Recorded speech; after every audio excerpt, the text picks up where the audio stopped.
नमस्ते दोस्तों, welcome back to our channel. आज हम जो मूवी को एक्सप्लेन करने जा रहे हैं उसका नाम है ट्रेडर, जो एक साइकोलॉजिकल थ्रिलर मूवी है। और यदि आप लोग शेयर मार्केट से जुड़े हुए हैं या फ्यूचर में जुड़ना चाहते हैं तो ये मूवी आप लोगों को जरूर देखना चाहिए। और दोस्तों, वीडियो को लाइक जरूर करें और कमेंट सेक्शन में आपको वीडियो कैसा लगा जरूर कमेंट कीजिएगा। तो कहानी की शुरुआत में हम बेसमेंट में बैठी एक लड़की को देखते हैं जिसका नाम अमांडा है और वह किसी से फोन पर बात कर रही थी।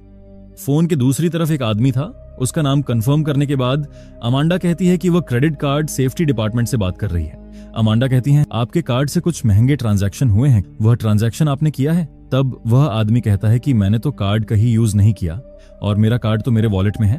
तब अमांडा कहती है, कुछ डिटेल्स चेक करने के लिए क्या आप अपने कार्ड का नंबर हमें कंफर्म करा सकते हैं? तब वो आदमी उसे अपने कार्ड का नंबर बता देता है और अमांडा उससे उसके कार्ड के पीछे का 3 डिजिट भी हासिल कर लेती है। दरअसल अमांडा एक स्कैमर थी जो इस तरह से छोटी मोटी स्कैम करती थी। वह दूसरों के क्रेडिट कार्ड का यूज करके ऑनलाइन सामान ऑर्डर करती थी और दूसरे वेबसाइट में बेच देती थी। इस तरह से वह पैसे कमाती थी। अमांडा के सपने बहुत बड़े थे जो ये छोटे मोटे स्कैम करके हासिल नहीं होने वाला था। उसको जिंदगी में बहुत पैसा कमाना था। एक दिन अमांडा बैंक की वेबसाइट पर कुछ देख रही थी, तभी उसे एक मैसेज आता है कि फाइनेंशियल फ्रीडम के लिए ट्रेडिंग अकाउंट ओपन करें। अमांडा को ट्रेडिंग और इन्वेस्टिंग के बारे में ज्यादा कुछ पता नहीं था और वह सोचने लगी कि सबसे पहले उसे ट्रेडिंग के बारे में बेसिक चीजें जाननी होगी। फिर उसने ट्रेडिंग के बारे में जानने के लिए एक बुक ऑर्डर करती है। बुक में लिखा था कि stock market basically bull versus bear की फाइट है। मतलब स्टॉक मार्केट की भाषा में कहे तो जो स्टॉक को खरीदते हैं उसे बुल मतलब बायर और जो स्टॉक को बेचते हैं उसे बेयर मतलब सेलर बोलते हैं। बुक से अमांडा को यह भी पता चलता है कि कब पोजीशन पर लॉन्ग रहना है मतलब खरीदना है और कब शॉर्ट करना है मतलब बेचना है। अगर तुम्हें लगता है कि किसी स्टॉक का प्राइस बढ़ेगा तो तुम उस स्टॉक को बाय यानी लॉन्ग करते हो और ये करके तुम बुल रैली को फॉलो करते हो। और इसी के विपरीत अगर तुम्हें लगता है कि किसी स्टॉक का प्राइस नीचे गिरेगा तो तुम इस स्टॉक को सेल यानी शॉर्ट करते हो और इसे ही बियर पोजीशन कहते हैं। मार्केट ऊपर जा रहा है या नीचे, ये देखने के लिए जिस चार्ट का इस्तेमाल किया जाता है उसे कैंडलस्टिक चार्ट कहा जाता है। सिंपल वे में कहा जाए तो बाय का मतलब ग्रीन कैंडल और सेल का मतलब रेड कैंडल। मार्केट में हमेशा ही अपने रिस्क को मैनेज करना पड़ता है, तभी तुम लंबे समय तक मार्केट में बने रह सकोगे। खैर, ये सारी बातें जानने के बाद अमांडा बुक के ऑथर एमिली रॉस को कॉल करती है और कहती है कि मिसेस रॉस, मैंने आपकी स्टॉक मार्केट की बुक पढ़ी। आपने बुक में लॉन्ग टर्म इन्वेस्टमेंट के बारे में ज्यादा फोकस किया है, लेकिन शॉर्ट टर्म इन्वेस्टमेंट के बारे में बुक में फोकस क्यों नहीं किया? तब एमिली रॉस कहती है, तो तुम डे ट्रेडिंग के बारे में बात कर रही हो?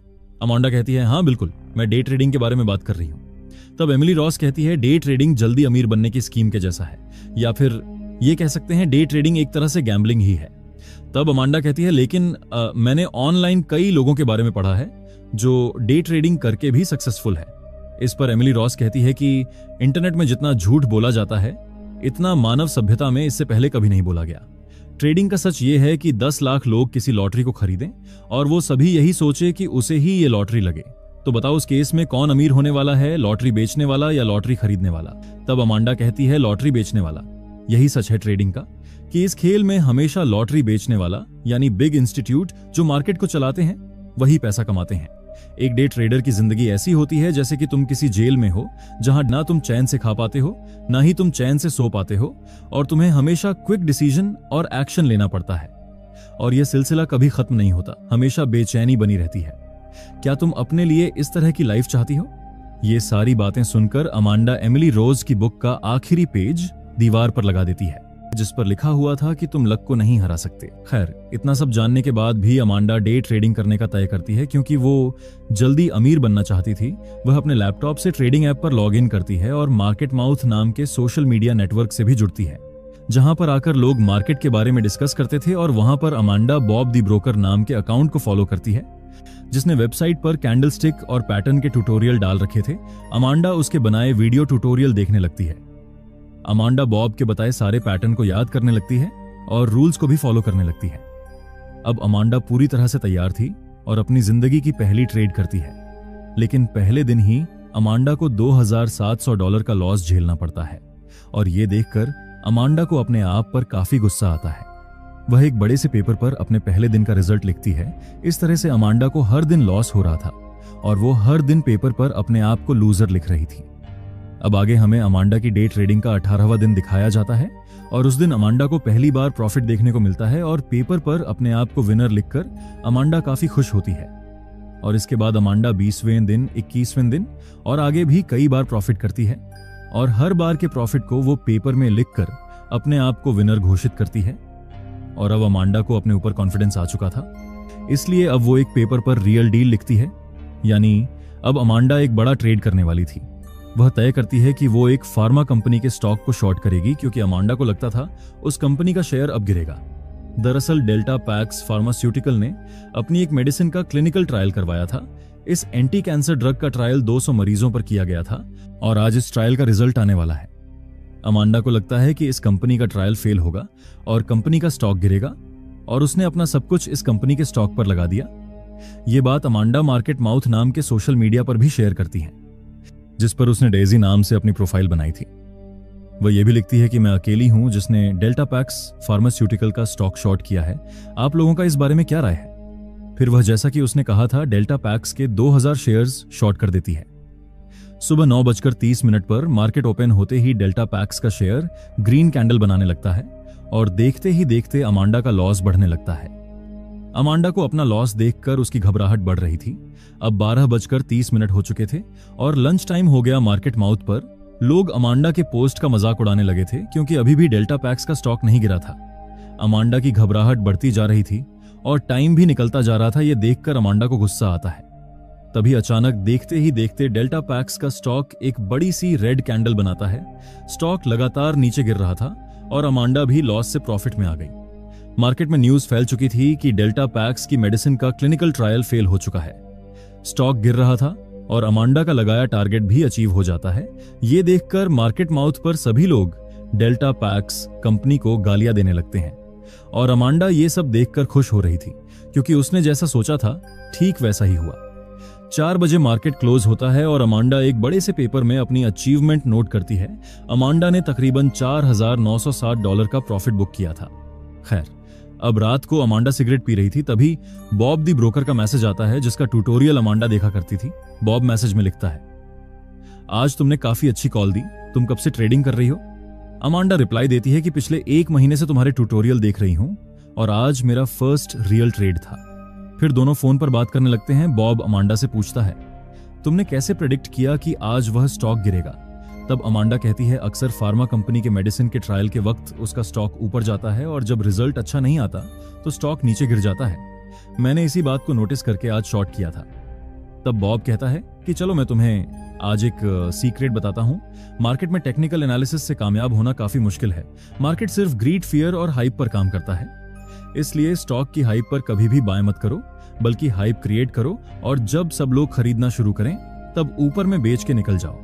अब आगे अमांडा फार्मा कंपनी के उन स्टॉक को निकालने लगती है जो अपनी मेडिसिन का क्लिनिकल ट्रायल करवा रही थी और जिनका क्लिनिकल ट्रायल का रिजल्ट जल्द आने वाला था, और डार्क वेब से उन कंपनियों की जो भी इंफॉर्मेशन मिलती है उन्हें कलेक्ट करती है। अमांडा मार्केट माउथ पर कुछ डमी अकाउंट भी बनाती है ताकि उन अकाउंट से पोस्ट करके अमांडा मार्केट माउथ पर हाइप क्रिएट कर सके और उसकी पोस्ट के बहकावे में आकर ज्यादा से ज्यादा लोग बाई करे और वह ऊपरी भाव पर बेच सके। इस तरह से अमांडा काफी प्रॉफिट बनाया। इस दौरान अमांडा बॉब से लगातार कांटेक्ट में थी। अमांडा अपनी एनालिसिस बॉब के साथ शेयर करती थी और बॉब से भी उसे कई सारी इंफॉर्मेशन मिल जाया करती थी। अमांडा अपने बेसमेंट में रहकर पूरी तरह अपने ऊपर फोकस करने लगी। वो वहीं पर खाना खाती, वहीं पर एक्सरसाइज करती और अपने इमोशन को कंट्रोल करने के लिए हर एक कदम उठाकर लगातार प्रॉफिट कर रही थी। अब अमांडा एक बड़ी गेम खेलने की तैयारी में थी। अमांडा एक रोज फार्मा कंपनी की लिस्ट देख रही थी। तभी अमांडा की नजर क्लीन थेराप्यूटिक्स नाम की कंपनी पर पड़ती है और उसे यह नाम कुछ जाना पहचाना सा लगता है। अमांडा अपनी मेडिसिन की बोतल देखती है तो उसे पता चलता है वो उसी कंपनी की मेडिसिन खाया करती थी। अमांडा उस कंपनी की डिटेल जानने के लिए उसकी वेबसाइट पर जाती है, जिसमें कंपनी की सीईओ अनाउंस कर रही थी कि उनकी कंपनी जल्दी एक नई मेडिसिन का सेकंड फेज का ट्रायल करने वाली है जो स्पेशली स्ट्रेस डिसऑर्डर के लिए होगी, यानी नींद ना आना, एंग्जाइटी और हमेशा घबराहट बने रहना। फिर एक सुबह 9:30 बजे उसकी नींद खुलती है। बाहर बहुत तेज बारिश हो रही थी जिसकी वजह से बिजली चली गई थी, इसलिए अमांडा उस दिन कोई ट्रेड नहीं ले पाई। उसे उस दिन एक स्टॉक में पैसा लगाना था पर वो नहीं लगा पा रही थी। अमांडा गुस्से से अपना फोन फेंक देती है। इस तरह से पूरा दिन बीत जाता है और मार्केट क्लोज होने के थोड़ी देर बाद वहां बिजली आ जाती है। अमांडा का मोबाइल भी चार्ज होने लगता है। तभी उस पर बॉब का मैसेज आता है। बॉब अमांडा पर काफी देर तक चिल्लाता है क्योंकि जिस स्टॉक में उन लोगों ने पैसा लगाने का तय किया था, अमांडा की वजह से वह नहीं कर पाए। अमांडा को भी अपनी किस्मत पर काफी गुस्सा आता है। अपने टेंशन को दूर करने के लिए अमांडा एक ड्रग्स लेती है। उसके बाद अमांडा का अपने ऊपर कंट्रोल नहीं रहता। उसे सारी चीजें मूवमेंट करती हुई दिखाई देने लगती है। जब अमांडा का नशा उतरता है, वो घबराकर एकदम नींद से जाग जाती है और वह देखती है कि उसके एक हाथ से खून निकल रहा है और एक हाथ में चाकू है। वह देखती है कि उसने वॉल पर भी खून से एरो के निशान बना रखे थे। अब अमांडा उसके बनाए हुए निशानों की तरफ जाती है जो उसने नशे में बनाए थे। तभी वह देखती है कि उसने नशे में पेपर पर लिखा था, जॉन हैमिल्टन को ढूंढो। अमांडा नशे में भी क्लीन थेराप्यूटिक्स कंपनी के ऊपर रिसर्च कर रही थी।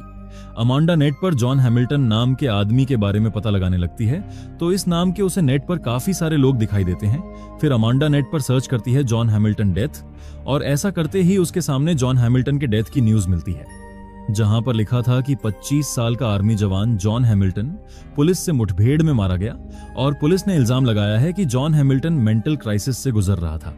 आगे अमांडा और सर्च करती है तो उसे एक और न्यूज मिलती है जिसमें जॉन हैमिल्टन की मां ने दावा किया था कि उसके बेटे की कोई भी मेंटल हेल्थ हिस्ट्री नहीं थी, और जॉन हैमिल्टन के भाई ने मीडिया को जवाब देते हुए कहा था कि उसका भाई पागल नहीं था। अमांडा समझ जाती है कि जॉन का जरूर कुछ कनेक्शन क्लीन थेराप्यूटिक्स के क्लिनिकल ट्रायल से था, इसलिए वह डार्क वेब से उन लोगों की लिस्ट निकालती है जिन पर क्लिनिकल ट्रायल चलाया जा रहा था।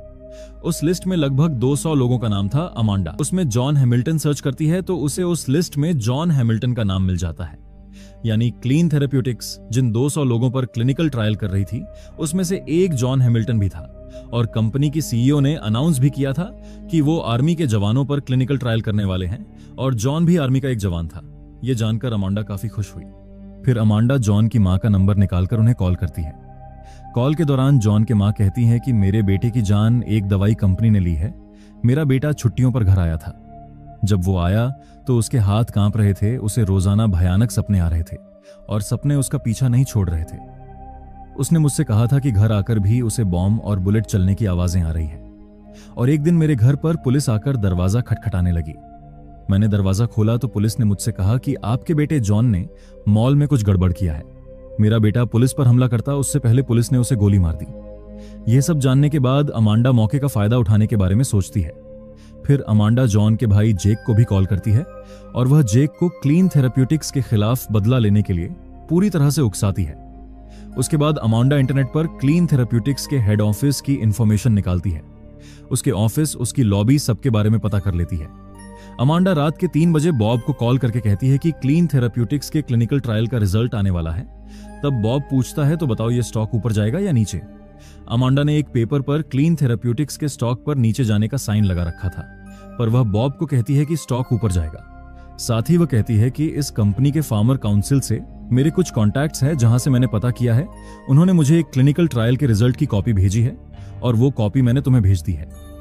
बॉब पूछता है कि कंपनी इस रिजल्ट का अनाउंसमेंट कब करने वाली है? अमांडा कहती है वो लोग फ्राइडे को अनाउंस करेंगे। अमांडा पूछती है, अगर मैं सही निकली तो क्या तुम मेरे बारे में अपने बॉस से बात करोगे? तब बॉब कहता है, जी हाँ, जरूर, क्यों नहीं। खैर, अब मंडे को मार्केट ओपन होते ही क्लीन थेराप्यूटिक्स का शेयर लगातार ऊपर जाने लगता है। $25 का शेयर $27 तक पहुंच जाता है और बॉब अमांडा को बताता है, तुम्हारे कहने पर हमने क्लीन थेराप्यूटिक्स में एंट्री ले ली है और हमने तकरीबन 1 मिलियन शेयर बाई किए हैं, और मैंने आज सुबह ही अपने बॉस को तुम्हारे बारे में बताया कि तुमने ये टिप दी है। अगले हफ्ते तक मैं तुम्हें उनसे मिलवा दूंगा। अब अमांडा कोल्ड क्रिएटिव कैपिटल नाम की कंपनी में कॉल करती है और कॉल मिस्टर कोल्ड को ट्रांसफर किया जाता है और सामने से मिस्टर कोल्ड कहता है, तो बताओ तुम क्या चाहती हो? अमांडा कहती है, रॉबर्ट वेब, जिसका दूसरा नाम बॉब दी ब्रोकर है, क्या वो आदमी आपकी कंपनी का एम्प्लॉय है? तब मिस्टर कोल्ड कहता है, हाँ, वो मेरी कंपनी का एम्प्लॉय है। तब अमांडा पूछती है कि क्या बॉब ने आपको बताया कि क्लीन थेराप्यूटिक्स का शेयर खरीदने का टिप मैंने दिया था? मिस्टर कोल्ड पूछता है, वैसे तुम हो कौन और तुम्हारे पास क्या प्रूफ है कि तुमने ये बात बॉब को कही थी? अमांडा कहती है कि मुझे पता था कि बॉब आपको ये बात नहीं बताने वाला। वैसे मिस्टर कोल्ट, मैं वही हूं जिसके कारण पिछले क्वार्टर में बॉब ने आपको काफी फायदा करवाया।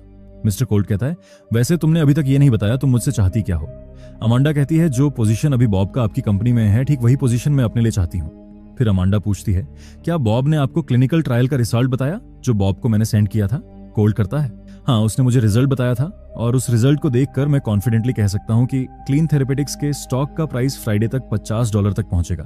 तब अमांडा कहती है, और अगर मैं कहूं कि $50 को छूने के बाद स्टॉक प्राइस $3 तक पहुंच जाएगा तो आप क्या कहेंगे? कोल्ट कहता है $3 तक, यानी स्टॉक 90% तक गिर जाएगा। पर तुम ऐसा कैसे कह सकती हो? अमांडा कहती है, क्योंकि मैं जानती हूं। हालांकि मिस्टर कोल्ट कहता है कि मैं अपनी फर्म और अपने लोगों पर पूरा भरोसा करता हूं और इसलिए मैं क्लीन थेरेपेटिक्स की लॉन्ग पोजीशन पर बना रहूंगा। तब अमांडा कहती है, ठीक है, अगर मेरी कही गई बात सही हुई तो आप फ्राइडे को 4 बजे मुझे कॉल करेंगे। ऐसा कहकर वह कॉल कट कर देती है। अब फ्राइडे की सुबह अमांडा रेडी होने लगती है और $29 के प्राइस पर क्लीन थेरापेटिक कंपनी के शेयर्स को बेच देती है। 9:30 पर मार्केट ओपन होता है। अमांडा जॉन हैमिल्टन की मां को कॉल करके कहती है, अब सही वक्त आ गया है। फिर जॉन की मां मीडिया में आकर अपना बयान देती है कि जॉन की डेथ की वजह क्लिनिकल ट्रायल था और ये क्लिनिकल ट्रायल जॉन पर क्लीन थेराप्यूटिक्स कर रही थी। फिर मार्केट माउथ पर भी जॉन की मां का बयान चारों तरफ वायरल होने लगा था। जॉन की मां के बयान वायरल होते ही स्टॉक प्राइस नीचे गिरने लगता है। लोग अपनी क्वांटिटी बेच बेचकर इस स्टॉक से बाहर निकल रहे थे। अब अमांडा जॉन के भाई जेक को कॉल करती है और अमांडा जेक को एक लोकेशन पर जाने को कहती है। जेक अमांडा के कहे अनुसार उस लोकेशन पर जाता है। तब अमांडा कहती है, तुम्हें वहां पर एक पैकेज मिलेगा। जेक को पैकेट मिल जाता है। पैकेट ओपन करने पर उसे पैकेट में हथियार मिलता है। फिर अमांडा कहती है, अब तुम्हें उस पैकेट को लेकर अपने टारगेट पर जाना होगा, मतलब क्लीन थेरापेटिक्स कंपनी के हेड ऑफिस, जहां पर कंपनी की सीईओ रिजल्ट अनाउंस करने वाली थी। 12:30 बजते ही कंपनी की सीईओ मीडिया में आकर कहती है कि जो भी आरोप हमारी कंपनी पर लगाया गया है वह सब झूठे हैं और बताते हैं कि उनके मेडिसिन के क्लिनिकल ट्रायल के दौरान जॉन नाम का कोई भी आदमी पेशेंट की लिस्ट में मौजूद नहीं था और जो भी उनके खिलाफ झूठे इल्जाम लगाएगा वो लोग उसके खिलाफ कोर्ट में जाएंगे।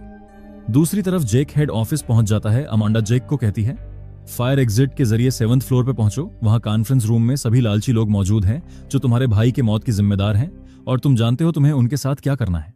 यह कहकर वह फोन काट देती है। अमांडा कंपनी के सीईओ का अनाउंसमेंट सुन रही थी। तभी अचानक वहां पर गोलियां चलने की आवाज आती है। जेक कॉन्फ्रेंस रूम में घुस गया था और वो सभी पर गोलियां चला रहा था और कॉन्फ्रेंस रूम में कंपनी के सभी बोर्ड मेंबरों को मार देता है। मार्केट माउथ पर भी गोलियां चलने के बारे में लोग डिस्कस करने लगते हैं और ये न्यूज फैलने लगी और कंपनी का स्टॉक प्राइस लगातार नीचे आ रहा था क्योंकि सभी लोग अपनी क्वांटिटी बेचकर इस स्टॉक से बाहर निकल रहे थे। ये सब देखकर बॉब अमांडा को कॉल करता है। तब अमांडा कहती है, याद है एक बार तुमने मुझसे कहा था कि खुद ही आग लगाओ ताकि तुम जलने से बच सको।